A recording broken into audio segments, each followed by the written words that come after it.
Good afternoon, everybody, and welcome to the Israel Brief, brought to you by Lay of the Land, and I'm your host, Rolene Marks. We take a look every day around about this time at some of the stories making the headlines in Israel today.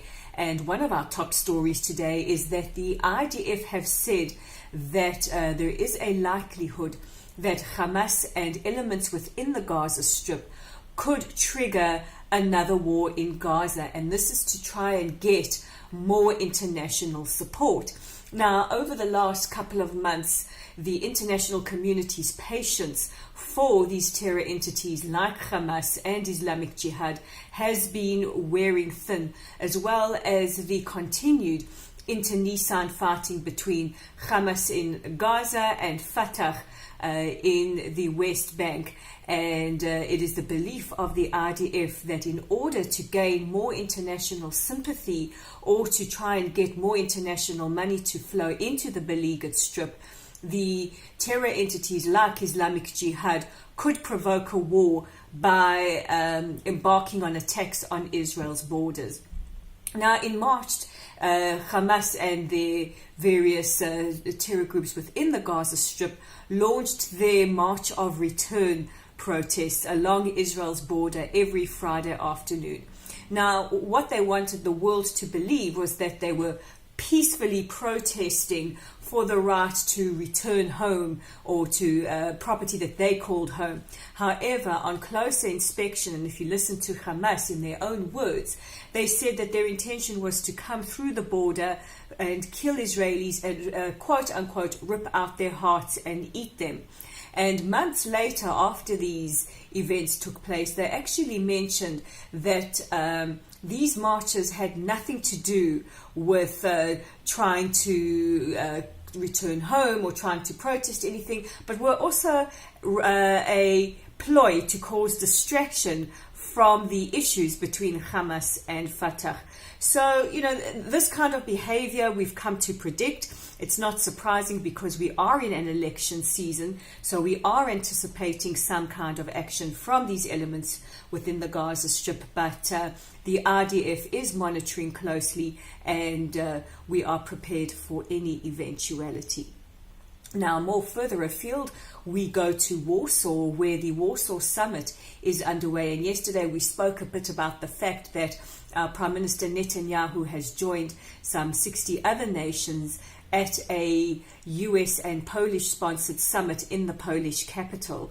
Now, the summit is not being attended by the EU's Federica Mogherini or Russia or the Palestinians. In fact, yesterday a Fatah official, Jibril Rajoub, accused Israel of creating or causing massacres of Palestinians in every city. He said Israel was creating Auschwitz in every city.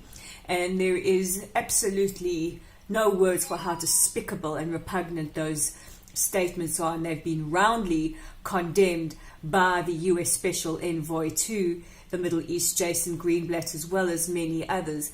And it has just proven to the international community that the Palestinians are not serious about finding solutions to the problems in the region or potentially discussing peace. But let's have a look at some of the more positive discussions taking place in Warsaw today. Now, U.S. Secretary of State Mike Pompeo said that in order for a lot of the issues in the region to be sorted out or to be settled, there has to be a confrontation with Iran, and Iran are responsible for a lot of the problems in the region. And we see this with their proxy sponsorship of, or their state sponsorship rather, of their proxies, Hamas and Hezbollah, and their involvement in politics there, as well as their encroaching onto Israel's borders by coming through Syria. We also heard from the American Vice President Mike Pence, who asked or rather appealed to the European Union to please pull out of the current nuclear treaty with Iran. He says, how can you be in a treaty with this country when they are proposing another Holocaust? But on a lighter note, there was an incident today. This was actually tweeted by Jason Greenblatt, where Prime Minister Netanyahu's microphone did not work, and the delegate from Yemen handed him his, And Netanyahu is believed to have reported, look at the renewed cooperation between Israel and Yemen.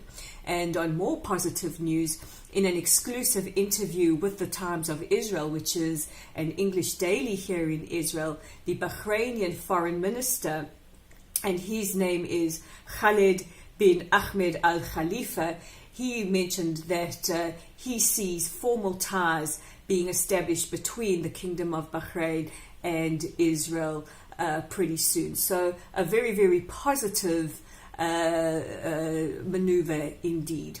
And yesterday we spoke a little bit about how ties between Israel and Gulf states are warming up, and this is evidence. Yesterday it was friendly ties with Israel and Oman. Today it is with Israel and the Kingdom of Bahrain, and hopefully formal ties and formal bilateral relations will be established soon. But while we're talking about Iran, an interview was conducted with the exiled Crown Prince Reza Pahlavi of the Pahlavi dynasty. Now, if you rewind back 40 years, you will remember that the Iranian Revolution, led by the Ayatollah Ruhollah Khomeini, which put an end to the Pahlavi dynasty in Iran and brought in the more religious, more totalitarian regime that we are familiar today, led by the mullahs. Reza Pahlavi said that he hopes that there will become a time when there will be a new regime in Iran, a new democratic regime in Iran, and that friendly ties between Iran and Israel, as well as other countries where there is mutual respect, will be reinstated. Now, this draws some controversy because the Pahlavi family were regarded by many as despots, but it's a new generation, and hopefully in the years to come we will see a change and we will see an end to totalitarianism and a country that calls for the destruction and the genocide of the Jewish state.